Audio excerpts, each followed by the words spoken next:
Desvendando textos difíceis da Bíblia, com o pastor Pedro Moura, aqui na Rede 316, todas as sextas-feiras, às 10 horas da manhã, horário de Brasília. É tempo de desvendar mais um texto de difícil compreensão nas Escrituras. Vamos estar falando sobre a ceia do Senhor no Antigo Testamento e, claro, tem perguntas do dia sobre o programa da semana passada.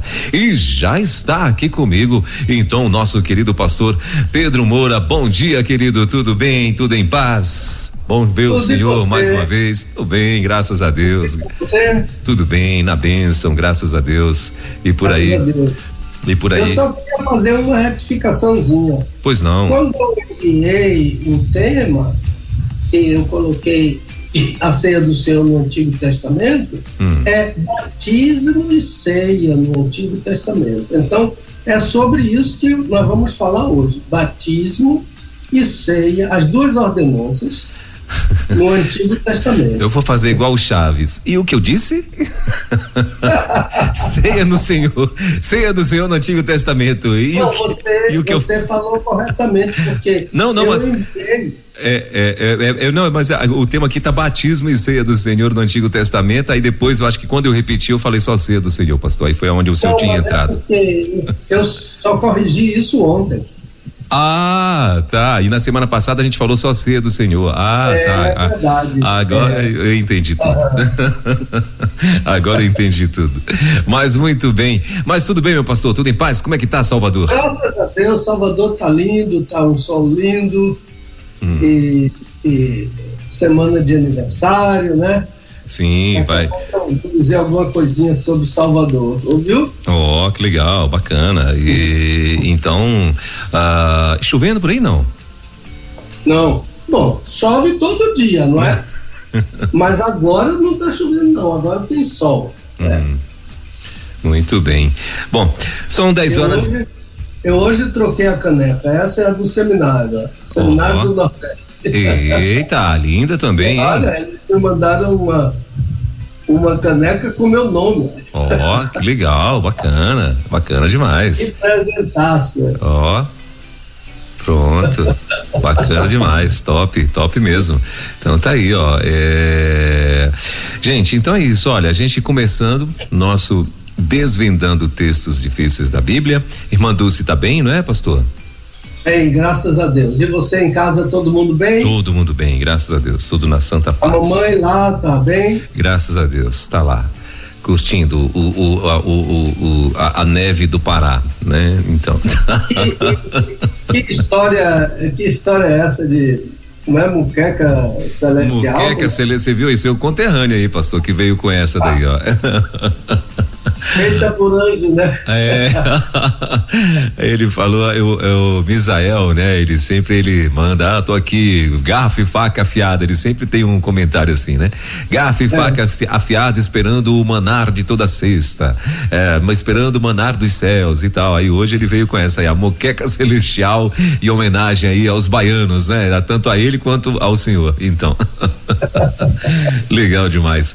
Mas, meu pastor, vamos lá. Vamos lá para as perguntas do programa anterior. Depois que o senhor responder essas perguntas, aí o senhor falou que quer falar alguma coisa sobre Salvador, né? Pode ser depois ou que agora, o senhor sabe. Naquela hora dos comerciais. Ah, pronto. Então tá. Então depois das perguntas do programa anterior, a gente vai aí no momento dos comerciais aí, tem aí alguma coisa que o pastor quer falar a respeito de Salvador. Mas vamos lá. Então posso mandar a primeira, meu pastor? Por favor. Então vamos lá, olha, a respeito da semana do programa da semana passada, né? Que foram assuntos diversos. Então a primeira a gente já vai mandar aqui, que é a seguinte: pastor, qual é a finalidade do jejum? O senhor falou no programa passado sobre 3 virtudes cristãs ensinadas por Jesus: boas obras, oração e jejum. Mas afirmou que Jesus não disse qual delas era a mais importante. O senhor não acha que a oração é mais importante que o jejum? Eita. A segunda: Pastor, eu não entendi bem a explicação sobre a questão do sono pesado. Na verdade, houve uma interferência na hora e quando voltou o Senhor estava falando sobre o rei Saul e o profeta Jonas. O que tem a ver esses dois com Adão? Muito bem. A terceira, pastor, por favor, peço que tenha paciência e nos fale novamente sobre a questão dos netos de Saul, 2 Samuel 21:8.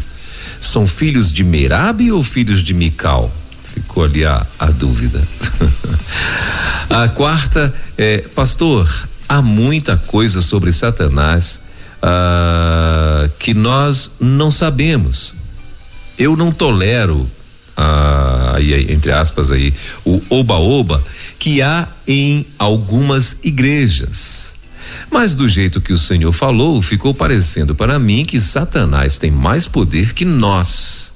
Não temos autoridade sobre ele? Eita.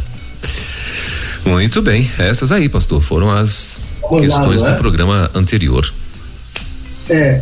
Então a finalidade do jejum e também a ideia de uma supremacia da oração sobre o jejum.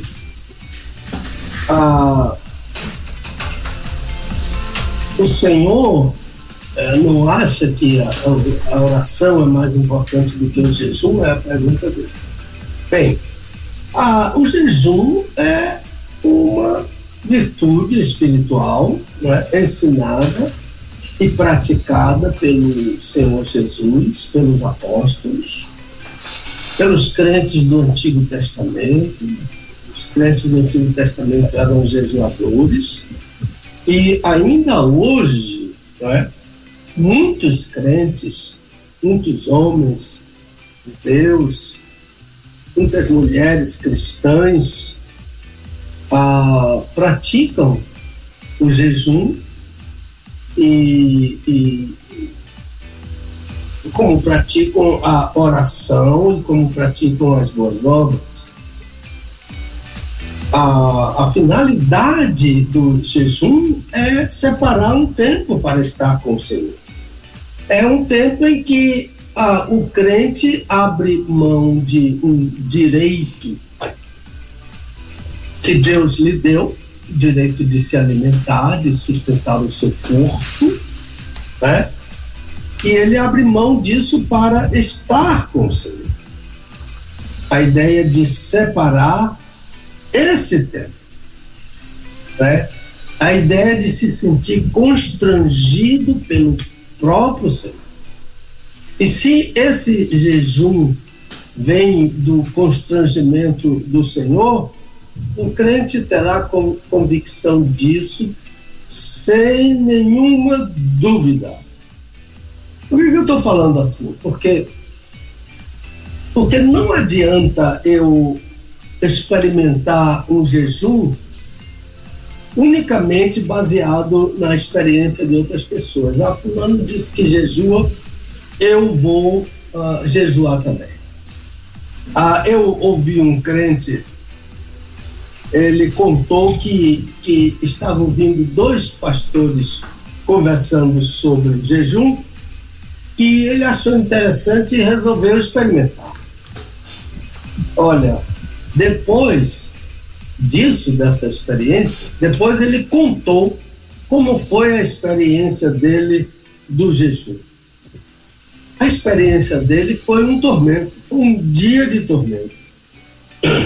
Para ele, o dia todo ele não conseguia se livrar da comida. Se alguém acendia o fogo em casa, se a esposa preparava alguma coisa, o cheiro transtornava a vida dele. Então, aquele tipo de jejum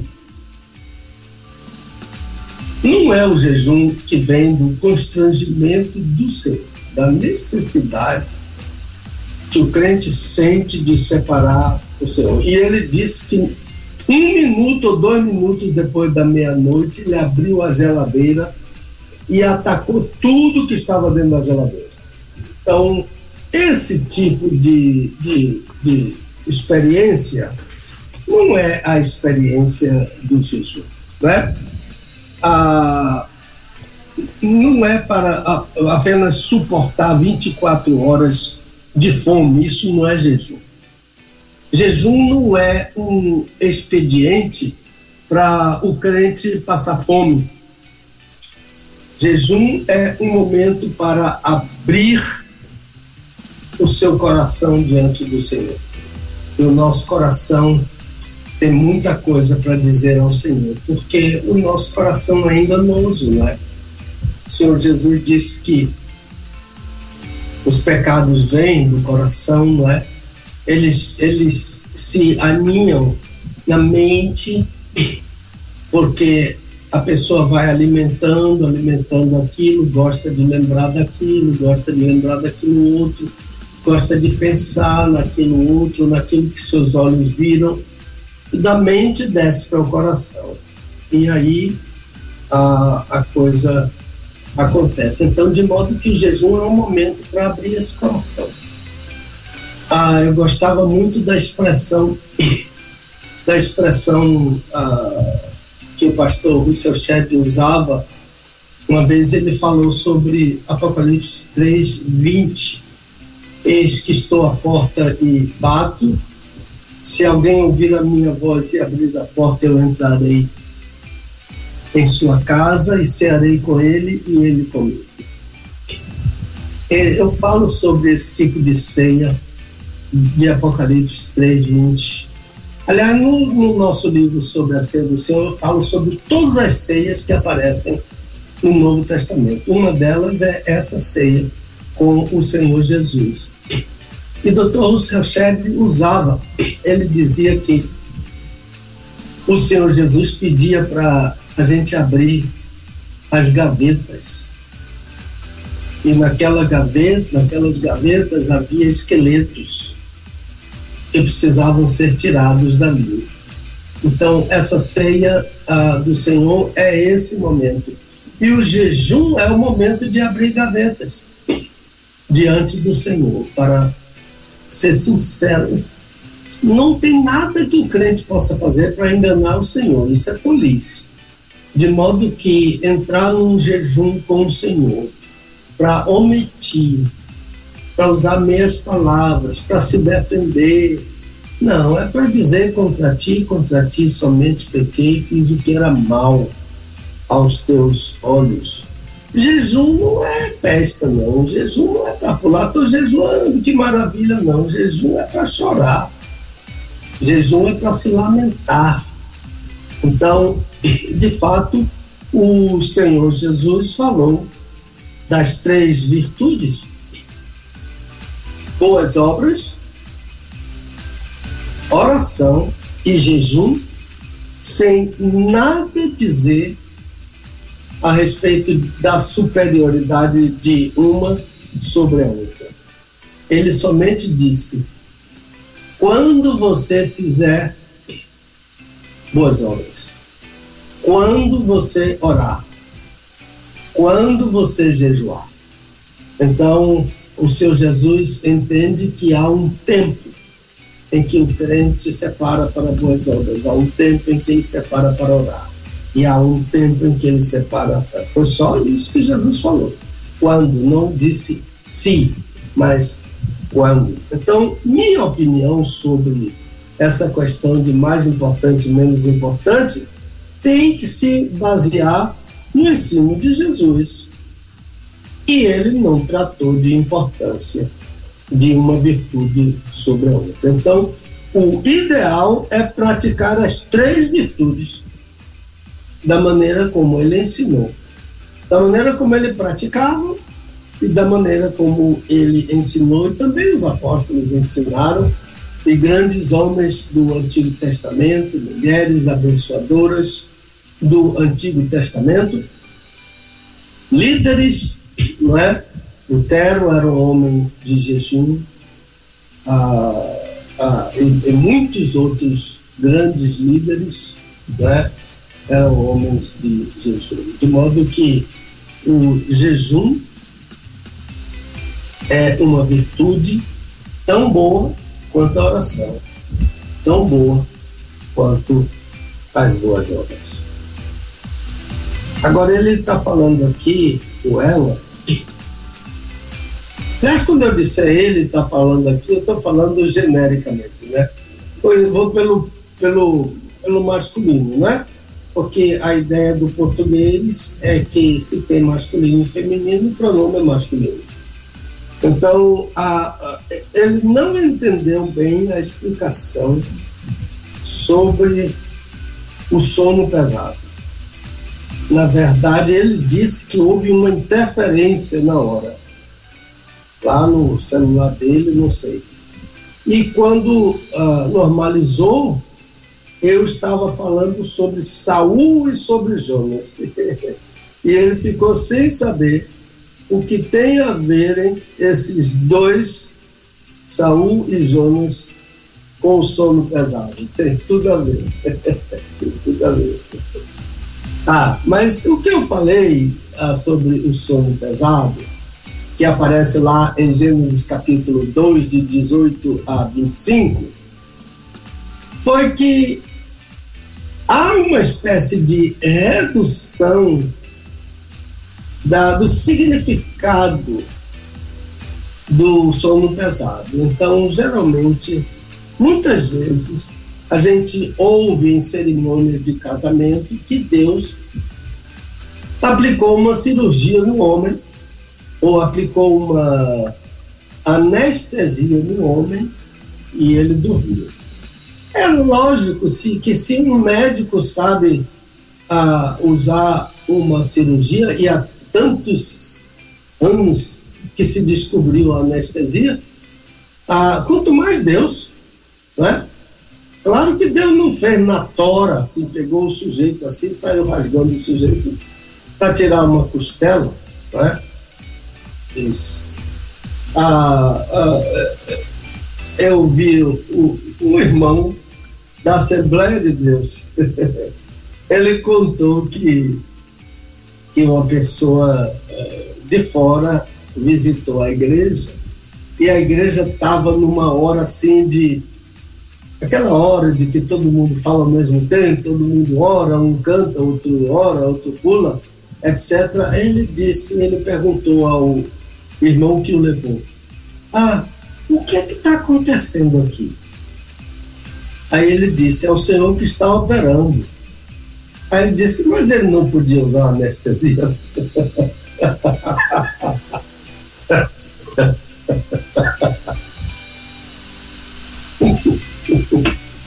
Veja bem, quem contou isso foi o irmão da Assembleia de Deus. Por isso que eu estou falando aqui, lá na igreja dele. Ele disse: o senhor está operando. Ele disse: mas ele podia usar uma anestesia aqui. Então, é claro que Deus não fez assim na tora, na raça, pegou e cortou. Mas a redução disso é que o sono pesado é muito mais do que uma simples anestesia. O sono pesado é a decisão pessoal de Deus e é unilateral, porque só Deus atuou ali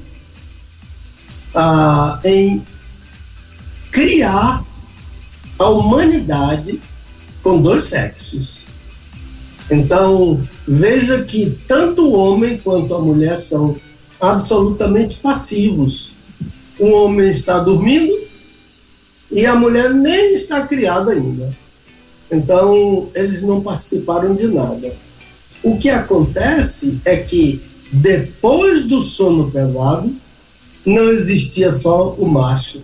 Existia o macho e a fêmea. Não é isso que aconteceu? Depois que o homem acordou, não tinha uma mulher na frente dele? Então, sono pesado é muito mais do que anestesia. É a decisão pessoal de Deus em criar a humanidade em dois sexos. Só existem dois sexos. Tudo mais que existe é uma tentativa de alterar aquilo que Deus fez, mas é uma tentativa que não chega a nenhum sucesso. Então, homem é homem, mulher é mulher. Pode se vestir de homem, pode se vestir de mulher, mas é homem e é mulher. Então, não adianta dizer que fulano é uma mulher. Não tem útero. E não engravida. Quando diz, fulano de tal está grávido. Não, é uma mulher que está grávida. Agora, isso é uma questão pessoal. Quer ser, quer fazer, quer admitir. É uma questão pessoal que eu simplesmente tenho que respeitar. Você nasceu homem, quer ser mulher. Tudo bem. É uma decisão sua. Eu tenho que respeitar, mas não tenho que concordar. Essa é a questão. Então, o sono pesado é a decisão de Deus em criar os dois sexos. Antes do sono, só havia o homem, macho. Quando acordou, havia a mulher.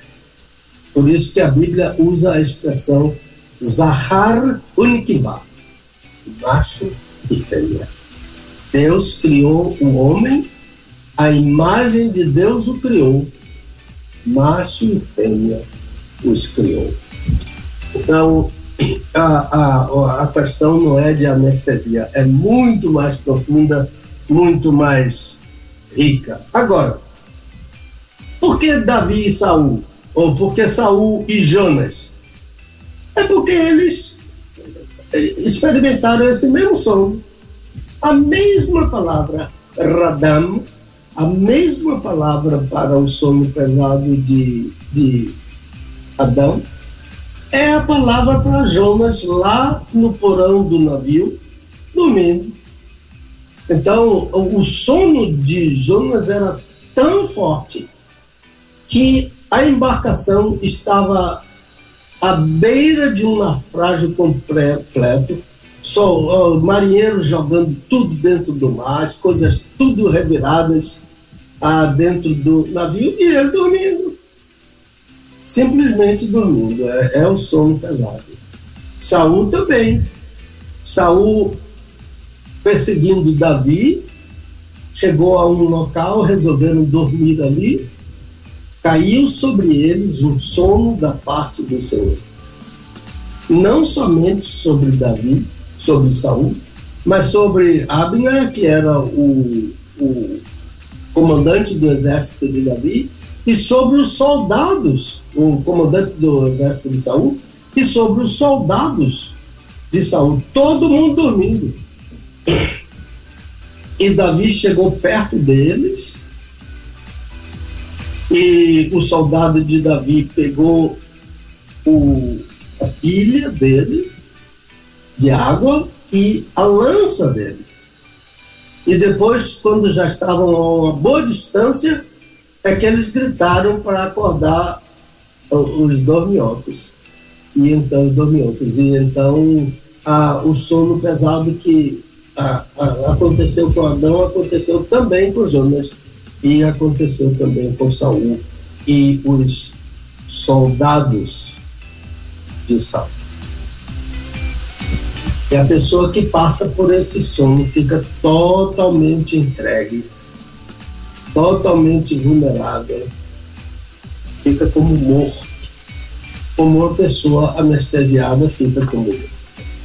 Mas há uma terceira questão aqui. Ele está pedindo paciência para falar novamente sobre os netos de Saul.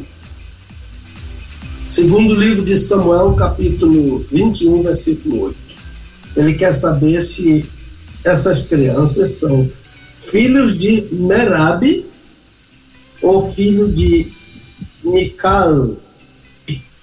São filhos de Adriel ou filhos de Pealtiel, que são, respectivamente, o marido de Merabi, Adriel, e o marido de Mical, que é Pealtiel. Lembre-se que todas as duas foram dadas a Davi por esposa. Mas Saul, o espírito de Saul era maligno. O espírito de Saul era de quebrar pactos. Ele quebrou o pacto dele com Deus. E ele também quebrou o pacto das filhas. Então ele deu Merabe, ele tomou Merabe de Davi e deu a um soldado chamado Adriel, um grande soldado. Aliás, esses dois aqui são dois grandes soldados. E tomou Mical e deu a Pealtiel. Então, ele é um quebra-laços, quebra-pactos. É aquele mesmo espírito, às vezes, que existe em pessoas que estão vendo um casamento em dificuldade, em vez de procurar ajudar, diz: por que você não larga esse sujeito? Por que você não larga essa mulher? Que isso? Eu não toleraria essa mulher. Esse é um espírito de Saul, maligno, de quebrar pactos. Casamento precisa de ajuda, de oração, de suporte, de acompanhamento para se salvar o casamento. Quando eu me posiciono por um dos cônjuges, eu não sou a favor do casamento. Eu tenho que me posicionar pelos dois. Essa é uma das dificuldades que os pais têm, que às vezes eles querem defender o filho, mas quando eles defendem o filho, eles estão trabalhando contra o casamento. Tem que suportar os dois, mesmo que ela não seja minha filha, mesmo que ele não seja meu filho. Tem que suportar os dois, porque a importância é do casamento, e não do meu coração, que não quero ver meu filho sofrer, não quero ver minha filha sofrer. Não é por aí, a história não é por aí. Agora, tem um caso de violência, tem um caso de ameaça de morte, tudo isso está fora dessa questão que nós estamos tratando aqui. Então, na verdade, o que eu consigo entender aqui desse caso de o filho de Merabe, o filho de Mical, eu imagino que essa ideia começou por um escriba. Ele cita Merabe, a filha mais velha de Saul, e Adriel, que é o nome do marido dela. Está no texto assim. E afirma que Merabe teve 5 filhos. Ora, de acordo com o original hebraico, os filhos são de Mical. O nome que aparece no texto hebraico é o nome Mical. E eles chamam Micol. É muito bonitinho o nome dela. Do casamento dela com Pealtiel. Agora, o tradutor ou algum escriba introduziu o nome de Merabe e Adriel. Existe algo que a gente chama de harmonização. Às vezes o escriba não entende aquele versículo e ele procura harmonizar com outro versículo que esteja tratando do mesmo assunto. E então ele ficou impressionado com 2 Samuel 6:23, que vem antes desse texto. Então ele leu que Mical era estéril. E por isso que ele, para harmonizar com essa informação de 6:23, em 21:8 ele tirou o nome de Mical, que estava no texto hebraico, e colocou Merabe. Chama-se harmonização. Então, ele se deixou influenciar, mas o que aconteceu em 2 Samuel 6, 23, ali não está dizendo que Mical era estéril. A Bíblia nunca disse que Mical era estéril. A Bíblia diz que Mical ficou estéril depois que acabou o casamento dela com Davi. E uma das possibilidades é que Davi não teve mais vida conjugal com ela, não é? Eu estou abrindo aqui 2 Samuel 6, 23.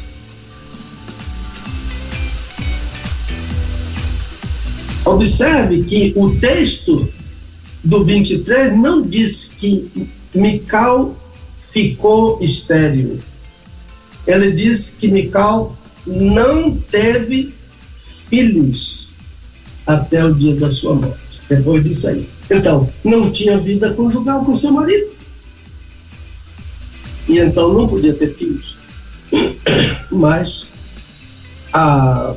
aqui o texto hebraico, eu escrevi o texto hebraico, mas em vez de eu mandar para Alan House pelo e-mail, eu mandei pelo WhatsApp e a letra ficou muito miudinha. Eu ia mostrar aqui o nome de Mical no texto, a filha de Davi e os 5 filhos dela.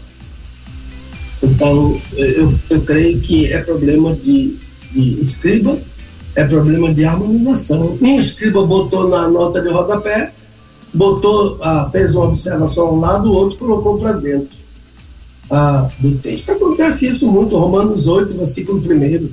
Um escriba pegou o versículo 4, colocou do lado do versículo 1, aí veio depois um outro escriba e colocou para dentro. Então, agora, nenhuma condenação há para os que estão em Cristo Jesus, é o texto original. Que não andam segundo a carne, mas segundo o Espírito, é glosa. É uma inserção feita por um escriba, porque esse versículo é o versículo 4.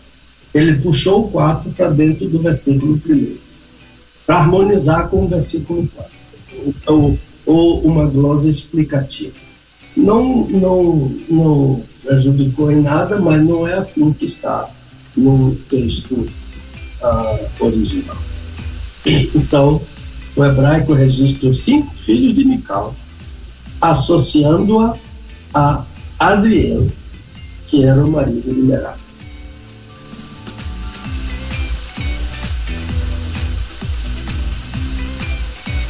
Agora vamos para mais uma pergunta. Pastor, há muita coisa sobre Satanás que nós não sabemos. Ele diz assim: eu não tolero o oba-oba que há em muitas igrejas. Mas do jeito que o senhor falou, ficou parecendo para mim que Satanás tem mais poder do que nós. Não temos autoridade sobre ele? Muito interessante. Então, é verdade. Há muita coisa sobre Satanás que a gente não sabe, né? Nós só sabemos sobre Satanás aquilo que a Bíblia revela, né? E eu estou pensando agora, lá em Apocalipse capítulo 2, em que o Senhor Jesus revela a Pedro que há profundidades em Satanás. Quer dizer que é coisa muito profunda, né? A gente não sabe tudo a respeito dele. Portanto, diante de um inimigo poderoso e com tanto subterfúgio, coisas importantes, perigosas, desconhecidas, né? É preciso usar de cautela. E quem nos sugere a cautela? Um que foi tentado por ele, Pedro, o apóstolo. Pedro foi tentado por Satanás. Pedro foi usado por Satanás. E ele disse: sede sóbrios e vigiai. Então, sobriedade do crente e vigilância do crente. Primeira carta de Pedro, capítulo 5. Sede sóbrios, sobriedade e vigilância. E esse tipo que o nosso ouvinte falou, de oba-oba, não se harmoniza em nada com sobriedade e com vigilância, né? Crentes sóbrios não embarcam em qualquer doutrina que eles ouvem. É o perigo que corre o crente que não conhece a Bíblia e que não é sóbrio, não é? E às vezes ele acha que ele é o bonzão, que ele amarra, que ele chuta, que ele empurra. Eu já citei aqui de alguém que disse: aqui ele não entra, e se ele entrar, ele vai levar um pontapé por detrás, etc. Mas olha, ele entrava onde Jesus estava, ele tentou o Senhor Jesus. Ele entrou no lugar onde o Senhor Jesus estava celebrando a ceia.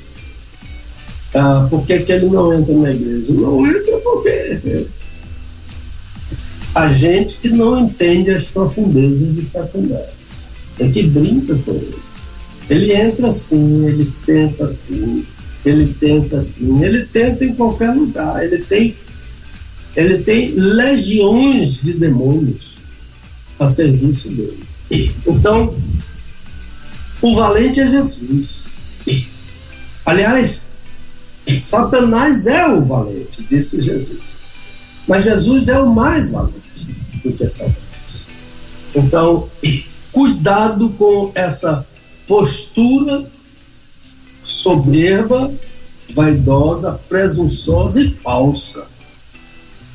Porque o relacionamento ensinado na Bíblia com Satanás é resistir. Como Jesus resistiu a Satanás? Com a palavra. Então, o crente que conhece a palavra, ele tem a arma completa para resistir a Satanás. Jesus podia dizer: vai-te, Satanás, porque está escrito, usando a palavra, né? Deuteronômio capítulo 8. O homem não vive somente de pão, mas de cada palavra. Cada palavra de Deus é uma palavra de poder, que o inimigo conhece e usa de acordo com os interesses dele. Lembre-se que o arcanjo Miguel não usou de deboche, nem de desprezo com Satanás, nem lhe dirigiu nenhuma palavra de ofensa. Ele disse: o Senhor te repreende. O crente usa o nome do Senhor para repreender Satanás. Paulo disse: eu não ignoro os ardis de Satanás. Ele é cheio de todo. A maior arma de Satanás é o engano. Ele é cheio de todo engano. E esses devem ser os nossos exemplos. Então, se você chegar em uma igreja ou em algum lugar onde as pessoas estejam agindo em relação a Satanás, diferentemente desses exemplos ensinados na Bíblia, este ensino é falso. Esta doutrina Satanás não leva a sério. Ele gosta, mas ele não leva a sério. Do tipo: eu conheço a Jesus e sei quem é Paulo, mas vocês quem são? Os filhos daquele judeu Sebas, que quiseram expulsar um demônio em nome de Jesus a quem Paulo prega. O demônio aí pegou eles, se apoderou deles, diz a Bíblia, e botou eles para correr quilômetros. Então, Eu tenho que dizer ao meu amigo que Satanás tem mais poder do que nós. Evidentemente que, por causa do pecado, e o pecado deteriora, Satanás não tem o mesmo poder que ele teve no passado. E ainda mais, Satanás não tem o mesmo poder, Satanás e os demônios não têm o mesmo poder que os anjos de Deus têm e os arcanjos de Deus têm. Então, mas ele tem poder, e ele tem mais poder do que nós. Agora, maior do que ele não sou eu, é quem está em mim. Maior do que Satanás é aquele que está em nós. 1 João capítulo 4. Maior é o que está em nós do que o que está no mundo. João não disse, eu sou maior do que aquele que está no mundo. Ele disse que o Espírito que está no mundo, que habita conosco, é maior do que Satanás que está no mundo. Satanás é um espírito também, o Espírito Santo é um espírito, e Satanás também é um espírito. Os anjos também são espíritos, e os anjos de Deus são mais poderosos do que Satanás por causa da queda de Satanás, por causa do pecado. Então, qual é a autoridade que temos sobre Satanás? Temos, mas é a autoridade do nome de Jesus. Não é em nome de Jesus a quem Paulo prega. Não. É a minha experiência com o Senhor Jesus, que eu uso a autoridade do nome dele para vencer esse grande inimigo. O meu primeiro ano de seminário, em 1975, no primeiro semestre, nós tivemos o privilégio de ouvir dois grandes mestres, pastor Herodice Queiroz e o doutor Antônio Neves de Mesquita. Todos dois vieram para falar sobre o livro de Jó. E eles trataram daquele primeiro capítulo onde Satanás aparece. No livro de Jó, Satanás aparece e Deus o recebe. Deus ele interroga, etc. E a conclusão deles foi: cuidado. O doutor Mesquita disse, está vendo tudo isso aqui que a gente tem, toda essa propriedade que a gente tem aqui no seminário, Satanás está louco para tocar fogo nisso tudo ali. E o pastor Queiroz disse, Satanás tem uma experiência milenar e vocês ainda estão na casa dos 30 anos. Então, cuidado com esse inimigo, porque ele é sutil, ardiloso, e ele pode levar você a fazer algo que você está pensando que é maravilhoso, mas não é, porque ele é cheio de poder. Então, ok. Agora, temos que ir para as questões de hoje, não é isso? Isso aí, meu pastor. É isso aí. Bom, são 10 horas e 55 minutinhos em Brasília, 10h55 na nossa capital. Nós estamos ao vivo com o pastor e doutor Pedro Moura, com mais uma edição do nosso Desvendando Textos Difíceis da Bíblia. Então, essas aí foram as respostas das perguntas do programa anterior, né? E inclusive na semana passada foi assuntos diversos, o tema da semana passada. Essa semana, batismo e ceia do Senhor no Antigo Testamento, esse vai ser o assunto, mas antes a gente, claro, vai estar, eu quero ouvir do pastor aí como é que tá a agenda dele, né? Vamos para o nosso momento de comerciais, né? Então, como é que tá a sua agenda, pastor, esse fim de semana? Vai estar por onde? Sim, veja só, a semana passada, quando você perguntou sobre a minha agenda, eu fiquei meio apertado, porque eu olhei para o calendário e eu vi que era o último domingo. E eu já estava achando que aquele era o primeiro domingo. Sim. Então, no último domingo eu não tinha compromisso em nenhuma igreja. E quando eu não tenho compromisso em nenhuma igreja, eu e a Dulce vamos para a nossa igreja aqui. Sim. Mas esse domingo agora vamos estar na Batista Nova Canaã. O pastor Zilmário foi um aluno nosso no seminário, um bom menino do Senhor. E é um lugar histórico. Uma das batalhas do 2 de julho, não sabe que o 2 de julho é aquela data maior do calendário baiano, que é a consolidação da independência do Brasil, não é? 7 de setembro foi lá em São Paulo, mas os portugueses fugiram para a Bahia. E então eles se aquartelaram aqui, mataram muitos baianos, mas eles foram expulsos no dia 2 de julho. E um dos lugares chama-se Cabrito.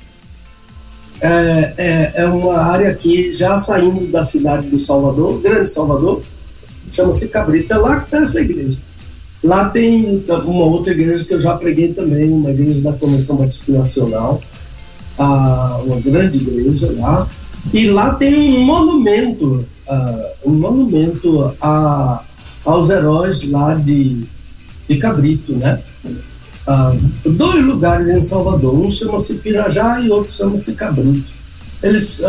Castro Alves fala sobre esses lugares na poesia, na famosa poesia dele, Ode ao 2 de Julho. Então nós vamos estar lá na Batista Nova Canaã, pastor Zilmário, nesse domingo pela manhã, se o Senhor permitir. Também temos o nosso estudo Desvendando à tarde, aqui em nossa casa, às 16h30.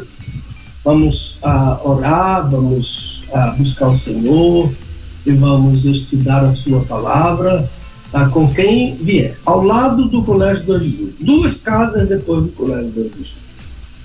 Ok, agora Salvador, nessa semana 29, completou 474 anos. Ela foi fundada por Tomé de Souza. Ele aportou com 3 navios aqui no Porto da Barra. É a praia do Porto da Barra, é uma praia muito famosa aqui em Salvador. Lá tem um forte comemorativo dessa chegada. E 3 navios chamavam-se Salvador, Conceição e Ajuda. 3 navios portugueses. Um deles, não sei qual, trouxe a planta da cidade. Que a cidade já era conhecida, porque isso foi alguns anos depois do descobrimento, que Salvador foi 49 anos depois do descobrimento, que Salvador foi fundada. Então, eles já vieram, um engenheiro chamado Mestre Luiz fez a planta da cidade do Salvador. E diz a história que essa planta serviu de modelo para muitas cidades do nosso país. Salvador é uma cidade que tem o nome do Salvador, né? O nome do Senhor Jesus é Soter. Jesus é Soter, Salvador. E Polis é cidade, né? Então, Salvador é a cidade do Salvador. Ela tem o nome do Salvador, mas ela não segue o Salvador. A igreja na Bahia ora muito por esta cidade, muito, porque esta cidade hoje é uma das mais violentas do Brasil. E por que esta cidade é uma das mais violentas do Brasil? porque o Senhor Jesus ainda não é o príncipe dessa cidade. Ele vai ser, mas ele ainda não é. E então o príncipe desta cidade é Satanás. Ele é chamado príncipe deste mundo. Ele é quem é o gerente. A palavra príncipe significa primeiro. O primeiro, ele é o gerente, ele é o administrador. Eu tenho falado sobre isso e às vezes há pessoas que não concordam. Não, Salvador é de Jesus, não é não. Porque se Salvador fosse de Jesus, não havia pedofilia, não havia estupro, não havia tanta morte, tanta violência, como hoje se mata gente como se matava passarinho antigamente. A sentença de matar um bicho é maior do que a sentença de matar um. Eu vi um homem na floresta amazônica dizendo: se você tiver que atirar em um macaco e em um homem, atire no homem. Porque o macaco, se você atirar nele, é inafiançável. Então, quem gerencia a floresta amazônica é Satanás. Quem gerencia Salvador é Satanás. O Rio de Janeiro é Satanás. Brasília é Satanás. Ele é o gerente, ele é o primeiro dessas cidades. Então, em Apocalipse está dito assim: o reino deste mundo passou a ser do Senhor e do seu Cristo. Então não era antes. Passou a ser. E quando o Senhor Jesus reinar, então o mundo vai saber como se governa com paz, com prosperidade, com alegria. E os ímpios que estarão no mundo, no governo do Senhor, eles vão ver pessoas gloriosas seguindo esse rei, seguindo esse príncipe que é o Senhor Jesus. Então, eu peço hoje orações por Salvador, a todos os meus ouvintes, aqui no Brasil e fora do Brasil. Então, por causa do nome Soter de Jesus, é que o baiano recebe o gentílico soteropolitano, né?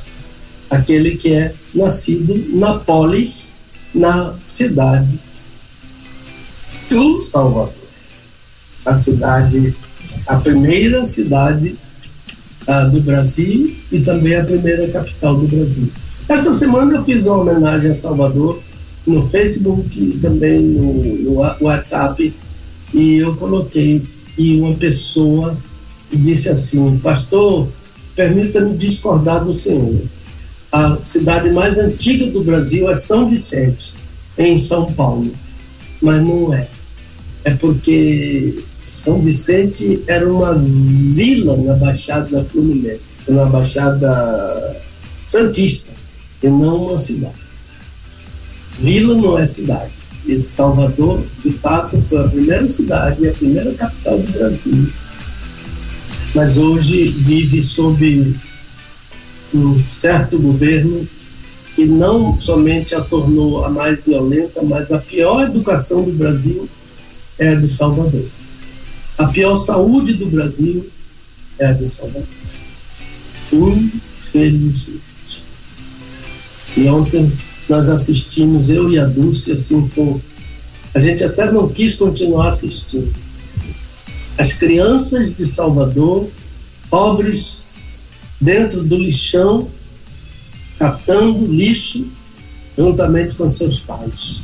E um deles dizia assim: você não vai para o repórter perguntou: você não vai para a escola, não? Ele disse: eu vou um dia sim, um dia não. Por que você vai um dia sim, um dia não? Porque um dia eu trabalho aqui no lixo, no outro dia meu irmão trabalha. Então ele vai um dia para a escola, não vai no outro, o irmão vai no outro e ele vai depois. Essa é a educação da Bahia. O maior colégio da Bahia chamava-se Severino Vieira. Eu estudei nesse colégio. Para entrar nesse colégio era como entrar na Universidade de Medicina, por vestibular. No meu tempo de estudante de secundário. Pois bem, o Severino Vieira não tem alunos. Está lá o prédio. Não tem alunos. É uma escola pública que não tem alunos. Então, a diretora de uma escola aqui em Salvador, não vou citar o nome, procurou o pastor da minha igreja para dizer que está acontecendo coisas satânicas lá no colégio e pediu oração da igreja. Uma senhora que pertence ao candomblé pediu à igreja do Garcia orações por sua escola. Ela é a diretora da escola. Então, olha, vamos orar. Nosso clamor pela Bahia, pelo Salvador, também por todas as cidades do Brasil. Não há uma que não tenha violência. Ok. É mais ou menos isso. A agenda. Muito bem, pastor, assim, e o pior, sabe, pastor, é que aqui em Brasília também a gente está vendo que no Palácio da Alvorada, né, e enfim, outros lugares, né, onde estão aí o presidente e o povo lá que cerca ele, o atual presidente também está do mesmo jeito, né? Assim, há acontecem rituais satânicos, principalmente na sexta-feira, né? Muita coisa mesmo acontecendo, coisas pesadas, né? E infelizmente, né? Eu acredito que com isso há consequências, né? Há consequências. E como o senhor muito bem falou aí, né? Se o príncipe deste mundo, deste século é Satanás e você ainda faz questão de abrir a porta e dizer, vem aqui, você é muito bem-vindo, aí as consequências disso não vão ser nunca consequências boas, né? A não ser miséria, corrupção, destruição, né? Violência, e por aí vai, infelizmente, né? Mas continuemos em oração para que o Senhor continue renovando as suas misericórdias a cada manhã sobre as nossas vidas. Muito bem. Mas pastor, deixa eu rapidinho, o senhor falou aí sobre sono, né? Esse sono profundo, o senhor estava respondendo a pessoa ainda há pouco, eu estava lembrando aqui, eu tive uma experiência dessa, minha esposa fez uma cirurgia no hospital, claro, uma cirurgia não dá para ser no mercado, né? Então, mas deixa pra lá. Eu queria dizer que a minha esposa se internou para uma cirurgia, pronto. E ela ficou lá e eu fiquei com ela lá uns 3 dias seguidos. Então você não dorme e tal. E ela queria que eu estivesse ali, eu assim fiz e tava uma correria muito grande e tal. E teve um dia que ela de manhã, ela tava na cama lá e tal. E eu sentei numa cadeira do lado lá e simplesmente eu apaguei. E o detalhe, eu tenho um sono muito leve, né? Eu nunca fui um cara de dormir muito, eu sempre fui um cara de dormir muito pouco. Às vezes eu durmo tarde e acordo muito cedo. E nesse dia eu estava ali deitado, melhor sentado naquelas cadeiras de acompanhante, né? São razoavelmente confortáveis, mas assim, para você passar uma noite não é tão confortável assim, né? Mas eu sentei ali e apaguei, né? E aí ela começou a me chamar, porque eu falei pra ela, se você precisar me liga. Eu tava do lado um do outro aqui, mas ela tava ainda, não podia se mexer, que ela tava com um dreno no pulmão, né? E aí ela não podia se mexer e tal, eu falei, se precisar me liga aqui que eu tô aqui, aí eu já sei, ela me ligou, me chamou, aí entrou uma moça no quarto lá, uma auxiliar de enfermagem, uma faxineira, não lembro, aí ela pediu pra essa pessoa me chamar, e essa pessoa começou ali, começou a me chamar e sacudir e tal, e eu apagadíssimo, e ela já entrando em pânico, a mulher falou, moça, eu acho que esse rapaz aqui já foi pra eternidade. Porque não é possível não, e a sacudida ali, aí até que eu voltei. Onde estou? Por que estou? E foi a minha esposa ficou assim, né? Ela ficou mais preocupada justamente por conta disso, porque eu qualquer barulhinho eu acordo, né? Eu tenho sono muito leve, então e quando ela viu isso, aí ela falou, pronto. Então, uma experiência que o pessoal, eu já vi algumas pessoas conversando, que é o tal do sono alfa, né? Quando você atinge esse sono alfa, que é o sono do descanso e tal, que é aquele que você aperta ali o dedão do cidadão que está dormindo, você pode apertar ali que não acorda não, né? Então, esse é um exemplo de um sono, não sei se é esse aí que o senhor falou, mas eu tive uma experiência dessa aí. Interessante. Bom, são 11h11. Então, meu pastor, dado o recado, então esse fim de semana o senhor vai estar na igreja Nova Canaã, que é em Salvador mesmo, né? Então é em Cabrito, né? E então o senhor vai estar lá, vai estar ministrando por lá, né? No domingo à noite, não é isso? Não, pela manhã às 9h. De manhã, então às 9h da manhã, então vai estar por lá. E à tarde vai ter o Desvendando também, aí no Garcia. 16h30. 16h30, bem ali do lado do 2 de julho, viu? Facinho, bem do lado ali do 2 de julho. E então, imperdível, Desvendando Textos Difíceis da Bíblia. Você que está aí em Salvador, ó, tá aí uma oportunidade para você, como diz meu amigo baiano Misael, né, para também estar ali participando dessa muqueca celestial ao vivo, ali com o pastor Pedro Moura. Meu pastor, dado o recado, então, lembrando, ainda tem o livro, a Ceia do Senhor, ainda tem, não é? Temos sim a Ceia do Senhor.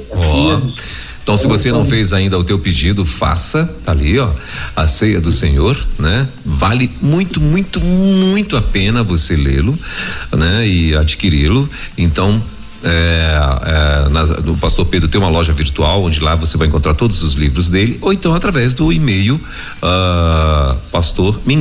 pastorpedromoura@gmail.com. Repetindo, ministério pastorpedromoura@gmail.com. Esse é o e-mail do nosso querido pastor, para você também adquirir aí esse material que ele tem, top demais. Vamos lá para as perguntas do dia, meu pastor. O nosso livro Desvendando Versículos Difíceis da Bíblia. Isso, boa. Ele já está em fase de revisão. Ó. A Dulce está fazendo a primeira leitura, depois eu faço a segunda, ela faz a terceira, eu faço a quarta, ela faz a quinta. Eita! Então, ela está lendo, ela está fazendo a primeira leitura. Uhum. Então, até a previsão que você falou é junho, é? Junho, se Deus quiser, ele já estará. Viu? Ok, então, junho, a primeira edição aí. Se acontecer antes, a gente. Claro. Viu? Sim, muito bem. Toda sexta-feira a gente vai estar falando aqui do Desvendando Textos Difíceis da Bíblia, volume 1, né? Então, esse vai ser o primeiro aí de muitos, em nome de Jesus. Então, vamos lá. Vamos lá, meu pastor, então, para as perguntas do dia? Vamos. Gente, então hoje, batismo e ceia do Senhor, né? No Antigo Testamento, né? Então é o que a gente vai estar ouvindo com o nosso querido pastor Pedro Moura. Então, batismo e ceia do Senhor no Antigo Testamento. Legal, hein? E então as perguntas, que são apenas três perguntinhas. A primeira é a seguinte, posso mandar, pastor? Pode, por favor. Pastor, ceia e batismo são ordenanças do Senhor Jesus para a sua igreja. Mas eu ouvi o Senhor falar sobre 1 Coríntios 10, que seriam o batismo e a ceia do Senhor no Antigo Testamento. Mas nos dias do Antigo Testamento não havia igreja ainda. Como o Senhor poderia explicar? A segunda é o Novo. Não é a segunda, ainda continuando, né? O Novo Testamento ensina, é uma pergunta, o Novo Testamento ensina sobre isso? Pastor, se o senhor puder falar sobre esse texto, eu ficarei muito grato, porque eu fiquei confuso sobre batismo e ceia no Antigo Testamento. A segunda, o que significa a expressão batismo em Moisés? E a terceira, como entender a expressão e a pedra era Cristo? Essas foram as 3 perguntas, então, para o nosso tema de hoje: batismo e ceia do Senhor no Antigo Testamento. Meu pastor. Então vamos lá, né? Bem, primeiramente a gente tem que dizer que o Novo Testamento se louva no Antigo Testamento. O Novo Testamento, os apóstolos vão ensinando, vão interpretando o Antigo Testamento, o Senhor Jesus, outros escritores que não eram apóstolos, né?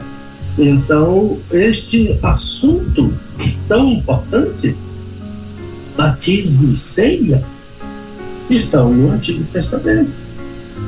Assim como foram dados à igreja batismo e ceia, Israel também foi batizado. Israel também celebrou a ceia do Senhor.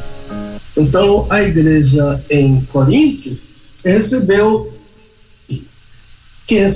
as instruções de Paulo sobre as ordenanças. Paulo chega a fazer uma comparação entre essa igreja e Israel e aquilo que aconteceu a Israel no deserto. Até aquela situação dolorosa de celebração da ceia indignamente, também aconteceu em Israel, por isso que a expressão diz: Deus não se agradou de todos. E assim como morreram pessoas em Corinto, capítulo 11, versículo 30, também morreram israelitas no deserto. Então, o texto em 1 Coríntios 10, de 2 a 4, fala sobre as ordenanças dadas a Israel. Mas é bom ler o capítulo todo, 1 Coríntios 10, porque logo a sequência é o 11, que fala sobre a ceia e a ceia em Corinto. Em Romanos capítulo 6, versículo 4, fala sobre o batismo e o simbolismo da morte, do sepultamento e da ressurreição. Então, todos foram batizados em Moisés, na nuvem e no mar. E todos comeram do mesmo alimento espiritual. Comeu, então pão. E beberam, comeram e beberam, como uma ceia. Todos da mesma bebida espiritual, porque bebiam da pedra espiritual que os acompanhava. E a pedra era Cristo. Então veja bem, foram batizados, comeram e beberam. O nome disso é tipologia. Ceia e batismo tipológicos. Ou batismo é sempre antes. Batismo e ceia do Senhor. Tipológicos. O que é tipologia? A gente tem que dizer assim, numa linguagem bem mais acessível. Tipologia é uma correspondência histórica. Pode ser entre duas pessoas, pode ser entre eventos, por exemplo, a Páscoa, pode ser entre instituições, né? Pode ser entre um inferior e um superior, um cordeiro e um ser humano. Então, esse é tipo. E quando afirmamos que o cordeiro da Páscoa é um tipo do Senhor Jesus, isso é uma correspondência. E então, essa correspondência chama correspondência histórica. E essa correspondência entre pessoas, entre eventos, dizer que Melquisedeque é um tipo do Senhor Jesus, é uma correspondência entre pessoas. O nome disso é tipologia. Então, qual é o argumento do apóstolo? O primeiro argumento deles é que os israelitas estiveram debaixo da nuvem e passaram pelo mar. O que é que significa estar debaixo da nuvem e passar pelo mar? Significa batismo. É um tipo do batismo. E Paulo usa a mesma palavra para o batismo do Novo Testamento. O verbo é baptizo e o substantivo é batisma. A mesma palavra que Paulo usa, que a Septuaginta também usa lá no texto, porque a Septuaginta é uma tradução do Antigo Testamento para o grego, e Paulo diz que foram todos, Paulo usa baptizo, que é mergulhar, e ele usa o auristo. Eu sempre chamo a atenção do auristo, porque por causa da importância deste verbo, desse tempo verbal que nós não temos em português. Ele aqui é um auristo ativo, e ele fala que eles foram batizados, como também nós somos batizados. Eu não me batizo, eu sou batizado. E Paulo usa também, quando diz em Romanos capítulo 6, fomos batizados. Aqui o auristo é para dar essa ideia de que Israel foi batizado. E como ele usa o todos, né? Paz, passa pão, é a ideia de todos foram batizados. Agora, os israelitas também participaram do alimento espiritual. Comeram e beberam, afirma o apóstolo. E isso é tipo da ceia do Senhor. Na ceia, a igreja come e bebe. Israel comeu e bebeu no deserto. Então, o texto de 1 Coríntios seria bom que uma Bíblia aberta aí, se puder de papel, melhor para marcar. Eu vou ler os 4 primeiros versículos. Se houver necessidade, a gente vai ler o restante. Pois não quero, irmãos, que ignoreis que nossos pais estiveram todos debaixo da nuvem, e todos passaram pelo mar, e na nuvem e no mar, todos foram batizados em Moisés, e todos comeram do mesmo alimento espiritual, e beberam todos da mesma bebida espiritual, porque bebiam da pedra espiritual que os acompanhava, e a pedra era Cristo. Coisa mais cristalina do que isso aí, esse tipo aí, trazido para o Novo Testamento. Observe que por 4 vezes Paulo usa o advérbio pantes. Pantes, todos. Paulo usa por 4 vezes, para dar a ideia de totalidade. É melhor do que o pronome todo, né? Com a ideia de... O pronome todo dá a ideia de algo que não é especificado. Mas tanto o advérbio quanto o pronome podem ser entendidos e usados aqui. Porque a ideia é que todo Israel esteve debaixo da nuvem. E todo o Israel passou pelo mar. E essa ideia aqui poderia ser usada a acepção cada pessoa. E às vezes a gente traduz todo por cada, e por cada é um cacófago, por cada, mas cada um muitas vezes auxilia o uso de cada em vez de todo.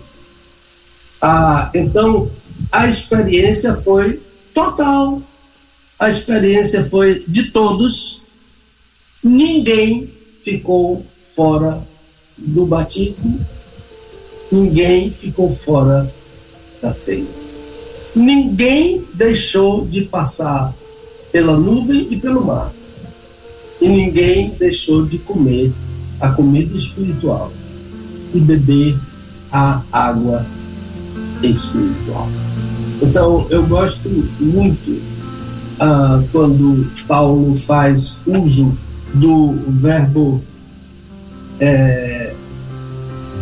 agnoel, ser ignorante. Fé não comunga com ignorância. Fé na acepção doutrina.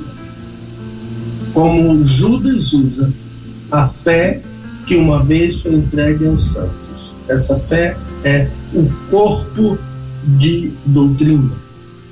É importante que cada crente conheça as doutrinas da sua fé.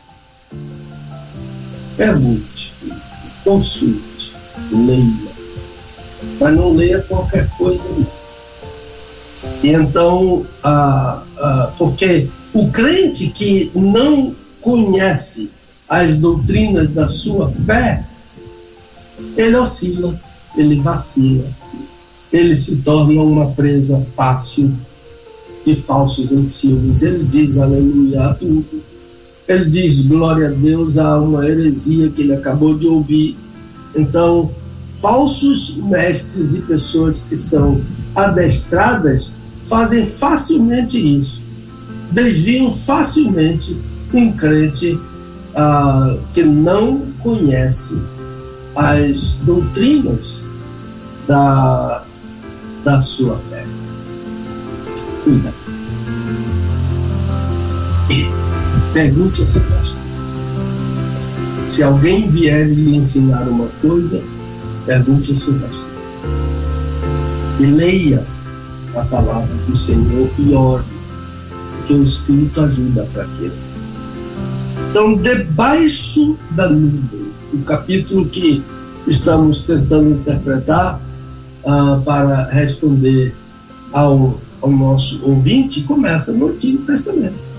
O capítulo 10 de 1 aos Coríntios é um capítulo sobre o Antigo Testamento, contando a experiência de Israel no deserto, onde tipologicamente foi batizado e ainda tipologicamente participou do pão e do cálice do Senhor. Então, a nuvem que cobria o povo era símbolo da presença do Senhor. Era garantia, Deus estava com seu povo no deserto. E há um paralelo no Novo Testamento em que o Senhor Jesus diz aos apóstolos e à igreja, capítulo 28 de Mateus: eu estarei convosco todos os dias. Deus estava no deserto com Israel todos os dias. E o Senhor Jesus também, como vamos ver, pré-encarnado. E o mesmo Senhor Jesus está com a igreja hoje. E a igreja hoje é composta de judeus e gentios. E o Senhor Jesus está todos os dias com à igreja, Mateus capítulo 28, versículo 20. Esse mar aqui é o Mar Vermelho. O nome dele é Yam-suf. Yam-suf é o nome do Mar Vermelho, palavra que pode significar mar de juncos. Havia juncos no Yam-suf. E a expressão a nuvem, a expressão mar, a expressão todos, toda a geração que saiu do Egito passou pela nuvem e pelo mar. Este ensino aqui. Então, no versículo 2 diz: e na nuvem e no mar todos foram batizados em Moisés. Na nuvem e no mar, símbolo do batismo por imersão. Não tem como ser diferente. O mar por baixo e a nuvem por cima. O mar por parede e por baixo, e a nuvem por coberta. Então, este é o símbolo do batismo por imersão. O batismo de Israel foi por imersão. O batismo da igreja é por imersão. Aliás, a gente nem deveria dizer batismo por imersão, porque batismo já é imersão. Batismo é mergulho, para simbolizar a morte, o sepultamento e a ressurreição para uma nova vida. Batizados em Moisés, novamente todos, batizados sob a liderança de Moisés, sob a autoridade de Moisés. A mesma relação que há no batismo em Cristo, há no batismo em Moisés. Paulo diz em Gálatas 3, lá no finalzinho: todos quantos fostes batizados em Cristo. A preposição eis, E-I-S, eis, no sentido de para dentro, batizados para dentro. Israel foi batizado no Mar Vermelho sob o nome de Moisés. Esse batismo tipifica o batismo praticado pela igreja para dentro, eis, em Cristo. O batismo em Cristo é o antítipo do batismo em Moisés, que é o tipo lá no passado. Na continuação, Paulo fala sobre a ceia de Israel. E todos comeram do mesmo alimento espiritual e beberam todos da mesma bebida espiritual, porque bebiam da pedra espiritual que os acompanhava, e a pedra era Cristo. Todos comeram. Já estavam todos batizados na nuvem e no mar. Exatamente. O batismo precede a ceia. Então, como já estavam todos batizados, todos comeram da comida de Israel, o alimento espiritual, o maná que caiu do céu e que é tipo do Senhor Jesus. Por isso que ele disse: eu sou o pão que desceu do céu. João, Evangelho de João, capítulo 6. Eu sou o pão. Vossos pais comeram o maná e morreram, porque o tipo não é completo. O antítipo é que em Cristo não morremos. Pelo contrário, vivemos, comemos e vivemos em Cristo. O maná foi o alimento de Israel. Jesus é o alimento da igreja. O maná tipifica o corpo do Senhor. O pão que utilizamos na ceia representa o corpo do Senhor. este pão que eu vos dou, meu corpo por vós.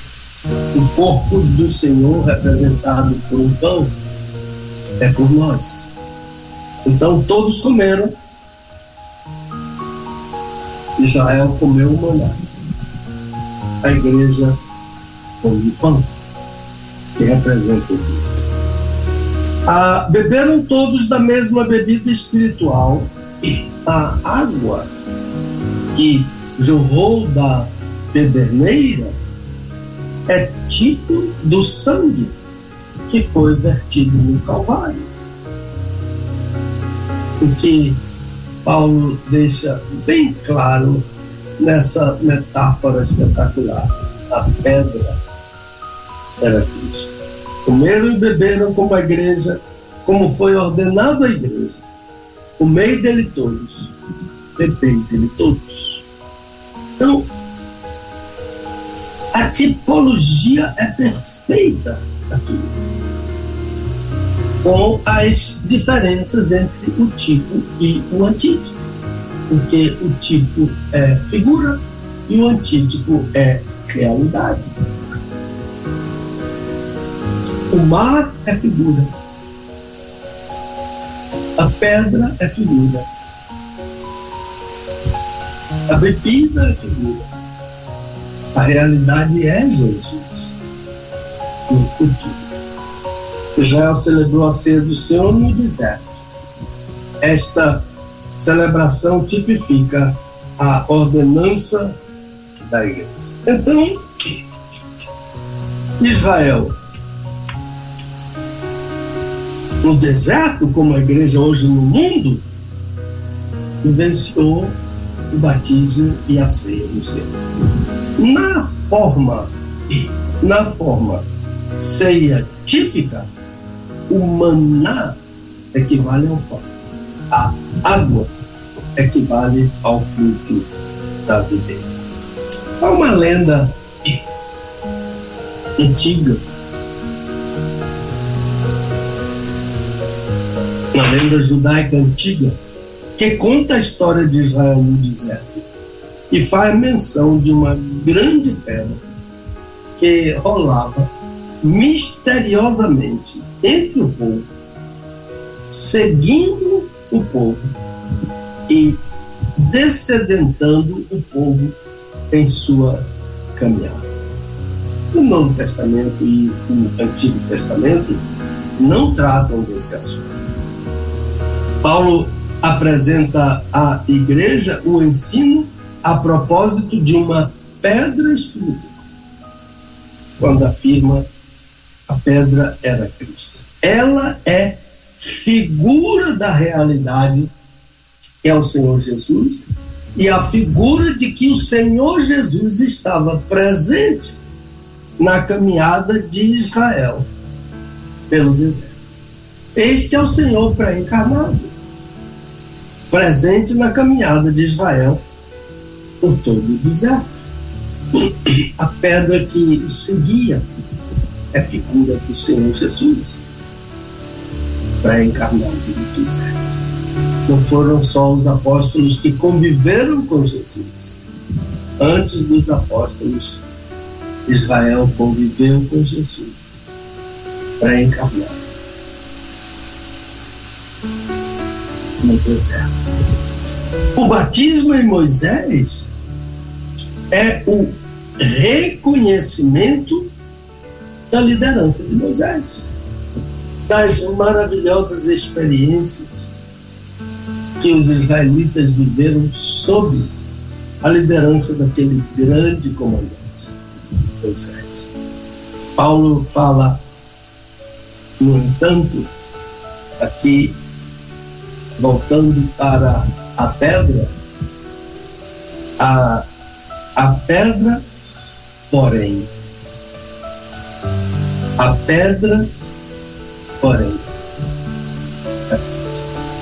essa é uma resposta para aquela lenda. A pedra, porém. Não cabe essa lenda nessa expressão paulina. O grego desfaz qualquer tentativa de entender uma pedra literalmente rolando no meio de Israel. Claro que eles beberam de uma pedra, a pedra jorrou água, mas a pedra refere-se à presença do Senhor Jesus. Quando ele diz a pedra era Cristo, refere-se à presença do Senhor Jesus no meio. Quem primeiro desfrutou da presença do Senhor Jesus foi Israel. Meus irmãos, o texto grego em que Paulo usa o verbo no imperfeito está apontando para a pré-existência de Jesus. Então, o que aconteceu a Israel? Como um povo que viveu todos esses privilégios, Paulo diz: Deus não se agradou da maior parte deles. Deus se agradou da menor parte. A maior desagradou. Como serão esses números na igreja? Será que todos os que estão na igreja agradam a Deus? Agora, cultura, em espírito e em verdade. A tomar pelo exemplo de Israel, na igreja também. A tomar pela ceia tipológica de Israel, a ceia em Corinto também não agradou a Deus. E como houve mortos em Israel, houve mortos porque não agradavam a Deus. Então, ainda que tenham participado do batismo, e ainda que tenham participado do simbolismo da ceia do Senhor, do sangue pré-existente, não alcançaram a bênção. Paulo diz que eles foram prostrados no deserto. Aqui tem uma lição, irmãos. Tanto na ceia tipológica, em que a maior parte não agradou a Deus, quanto na ceia em Corinto, e pode acontecer também na ceia nos dias de hoje. Então, participar da ceia do Senhor e do batismo não garantem salvação. Ceia, o batismo e ceia não são garantias da salvação. Por isso que Paulo disse: não quero, irmãos, que sejais ignorantes. Não podemos ignorar esta verdade aqui. Israel participou do batismo e da ceia, mas a maior parte morreu. Em Corinto, todos participaram, eram batizados e participaram da ceia do Senhor, mas morreram. Versículo 30, há um número além do que se podia esperar. É esse o significado da expressão e muitos que dormem. Não tem lá a palavra muitos dormem. É um número expressivo que já está no cemitério. Batismo e ceia não garante salvação. E ignorar avisos de Deus pode gerar desclassificação e morte. Não é para meter medo, é para dizer a verdade em amor aos crentes, porque essas coisas são muito sérias diante de Deus. Por isso o apóstolo informa o que aconteceu àquela geração no deserto, como aviso para a igreja em Corinto e como aviso para nós hoje.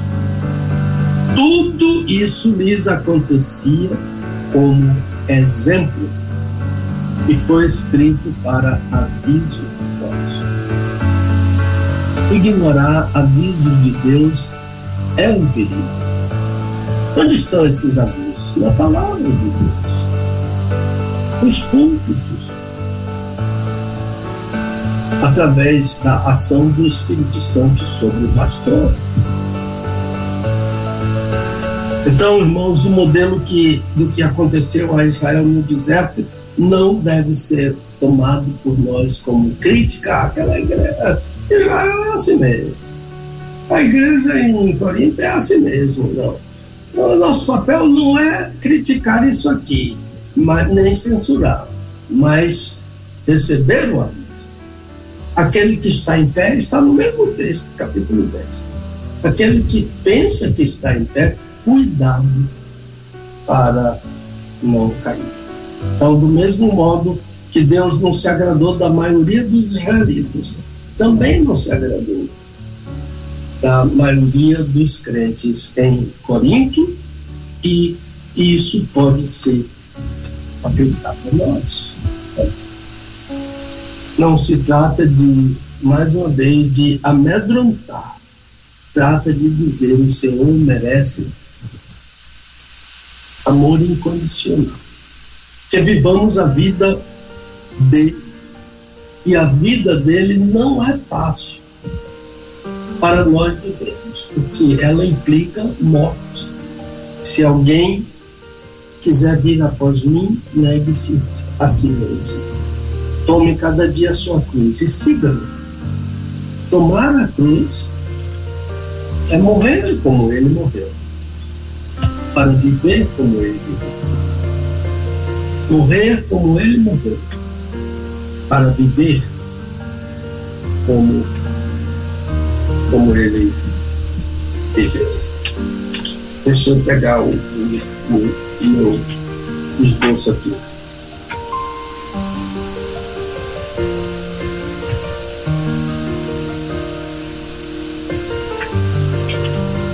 Um momentinho que eu baralhei as folhas aqui. Eu quero passar para os irmãos. Estou segurando, com mais segurança. O senhor está segurando, por favor, desculpe.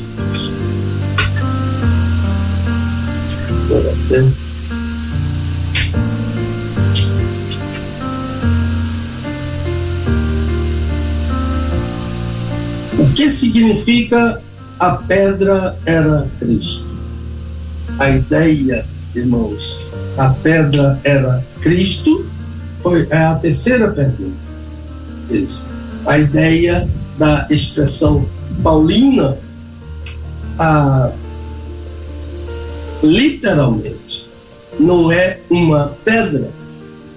Eu até já abordei pelo alto isso, mas representando o Senhor Jesus no meio de Israel no deserto.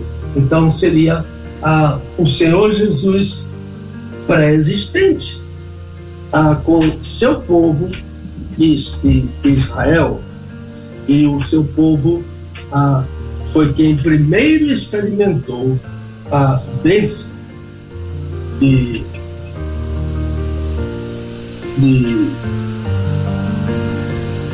conviver com os crentes. Concluindo aqui, irmãos, Israel viveu antes de nós a experiência do batismo e da ceia do Senhor no deserto. Experiências típicas, tipológicas. Foram batizados na nuvem e no mar. Comeram do alimento espiritual, o maná. Beberam da bebida espiritual, da pedra que era Cristo. A igreja em Corinto viveu a realidade do corpo e do sangue em memória do Senhor. A realidade. Israel, a figura. A igreja, Em Corinto, a realidade. Então, irmãos, o tipo é a figura no passado, menor e incompleta. O antítipo é a realidade. Jesus é a realidade. E a igreja tem que experimentar vivendo a vida dele. Dizendo como Paulo, eu não vivo mais. Cristo vive em mim. A vida que vivo agora na carne, vivo-a na fé do Filho de Deus que me amou e se deu no Calvário. Israel celebrou o batismo nas águas e a ceia titológica, comendo e bebendo. Comei dele todos, Israel todos comeram. Bebei dele todos, Israel todos beberam. Comei dele todos, a igreja em Corinto comeu todos. Comeu dele todos, bebeu dele todos. E hoje a igreja, no mundo, celebra essa realidade memorial do corpo e do sangue do Senhor Jesus. Que Deus nos abençoe, que Deus nos ajude a entender e que Deus nos ajude a praticar esse aviso, obedecer e praticar esse aviso para nós, para quem os tempos já têm chegado. A palavra é sua, meu irmão, por favor. Então o nosso Desvendando Textos Difíceis da Bíblia com o nosso querido pastor Pedro Moura. Hoje o tema, né, de hoje, a gente falando sobre, o nosso querido pastor falando sobre batismo e ceia do Senhor no Antigo Testamento. Muito bem, meu pastor, eu quero já devolver para o senhor fazer aí a sua conclusão. Faltam 4 minutinhos. Lembrando que para você que quer participar do Desvendando Textos Difíceis da Bíblia, você vai mandar pra gente, diretamente para o próprio pastor Pedro Moura, no e-mail dele, as suas perguntas. Então, as perguntas do programa de hoje, né? E perguntas de outros temas. Claro que lá tem uma ordem de chegada, tem uma sequência, né, para que ele segue lá direitinho, né, uma ordem de chegada dessas perguntas para ele poder responder. Então, ministériopastorpedromoura@gmail.com, esse é o e-mail do nosso querido pastor, ok? Devolvo para o senhor, meu pastor, só fazer aí seu fechamento. Então, a ideia principal é: não despreze o aviso. O que aconteceu com Israel, Paulo relatou em 1 Coríntios capítulo 10, de 1 a 13, e disse: tudo isso aconteceu para nosso aviso. Então, a igreja não deve desconhecer ou ignorar os avisos de Deus na sua palavra. Então, estão todos. Não há nada que queiramos saber que não esteja na palavra de Deus para nós. E aconteceu em Corinto que muitos desprezaram este aviso. Então, o que aconteceu lá no deserto, em que muitos morreram, aconteceu em Corinto também. 1 Coríntios capítulo 10, a história como aconteceu em Israel, capítulo 11, como aconteceu em Corinto. Em 1 Coríntios 11, 30 está dito também, de outra forma, o mesmo que Paulo disse de Israel. Todos foram batizados, todos comeram e beberam, isto é, participaram da ceia, mas Deus não se agradou da maior parte. Isso é um aviso. Em Corinto, da mesma forma, Deus não se agradou da maior parte. Então, que Deus se agrade de nós, que sejamos humildes, obedientes, procurando viver a vida do Senhor Jesus, tomando cada um a sua cruz e seguindo, né? Isto é, vivendo a morte de Jesus para experimentar também a ressurreição de Jesus para uma nova vida. Esta é uma figura claríssima do batismo, não é?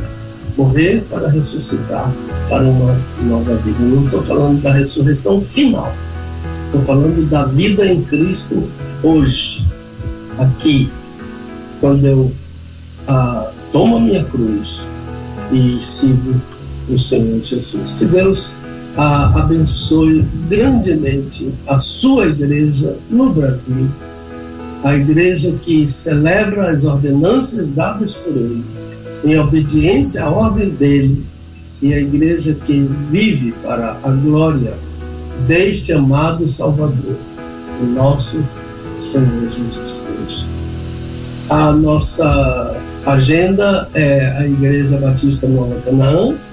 Lá eles chamam de Alto do Cabrito, aquele lugar histórico, da história da independência na Bahia. E vamos estar ali às 9 horas, pastorzinho Mário. Às 16h30 vamos estar aqui em nossa casa, no Garcia, ao lado do Colégio 2 de Julho, né? 2 casas depois. Interessante, que ontem tivemos um problema com a companhia de energia aqui. Sim. E eu liguei para eles. Só que a pessoa que me atendeu estava no Ceará. E então, eu dizendo assim, você sabe onde é o Colégio 2? Ele me pedindo um ponto de referência. Eu disse assim, você sabe onde é o Colégio 2? Ele disse, sei não, eu estou no Ceará. Ai, meu Deus. Mas o homem que trabalha aqui sabe onde é. Diga a ele que é ao lado do Colégio 2 de Julho. É só isso, meu irmão. Deus abençoe você, a sua casa, meus queridos ouvintes do Brasil, fora do Brasil. E na próxima semana, você tem aí, não é? Eu tenho aqui também. Você já tem aí? Não, ainda não recebi aqui, meu pastor. É uma pessoa perguntando o que é ser cheio do Espírito Santo. Deixa eu ver, confirmar aqui. Sim. É sim. Temos os temas do mês de abril, estão todos aqui, eu vou mandar para você.